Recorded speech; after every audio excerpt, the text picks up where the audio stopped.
آپ جانتے ہیں کہ آج سے 9 سال پہلے شپیاں میں ہماری 2 بیٹیاں آسیہ اور نیلوفر درندگی کا شکار کی گئی. ان کا بہیمانہ قتل کیا گیا اور وہ کیس CBI کو سونپ دیا گیا تاکہ جو ملوثین ہیں، جو مجرم ہیں، ان کو بچایا جائے.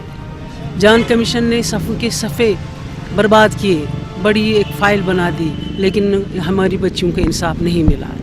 آج بھی ہماری بیٹیوں آسیہ اور نیلوفر کی روحیں شپیاں کے کھیت و خلیان میں چیخ چیخ کر یہ پکار رہی ہے ہمیں کہ ہمیں انصاف دلا دیجیے.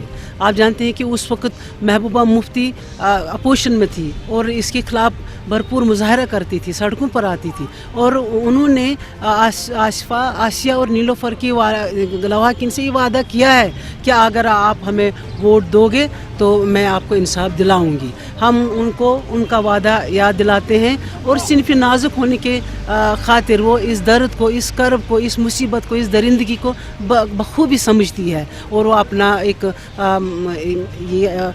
ہم محبوبہ مفتی صاحبہ سے ان کا یہ کیا ہوا وعدہ یاد دلانا چاہتے ہیں. ہم چاہتے ہیں کہ ایک صنف نازک ہونے کے ناطے وہ ان تمام عورتوں کو جو درندگی کا شکار ہوئی، جو ماری گئی، جو ان کا بہیمانہ قتل کیا گیا، ان کو انصاف دلائے.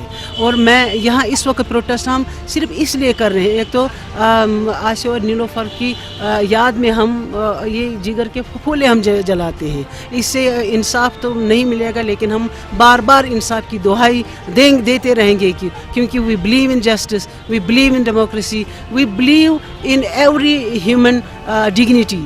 تو اس حوالے سے ہم یہاں پروٹیسٹ کر رہے ہیں. اور سب سے زیادہ پروٹیسٹ یہ جو ہم اس وقت درج کر رہے ہیں وہ ہم حکومت ہندوستان سے کہنا چاہتے ہیں کہ آپ فوجی انقلاب شروع کیجیے، کیونکہ ان بھارتی افواج کی موجودگی میں ہماری بیٹیوں کی عفت محفوظ نہیں، ہمارے بچوں کی جوانیاں محفوظ نہیں. آپ جانتے ہو کہ اس وقت بھی میجر اور آرمی کے مختلف آفیسر ہماری بچوں کو ورگلاتے ہیں اور وہ بدفعل کرتے ہیں. تو ہم چاہتے ہیں کہ اتنی چھوٹی، جس most militarized zone of the world, اس چھوٹی سی جگہ پر اتنا فوجی جماؤ نہیں ہونا چاہیے. ہم چاہتے ہیں کہ بھارت فوجی انقلاب شروع کرے، یہاں سے اپنی فوجوں کو واپس بلائے تاکہ ہماری بیٹیاں ان کو ایک صاف ستھرا اور محفوظ ماحول ملے.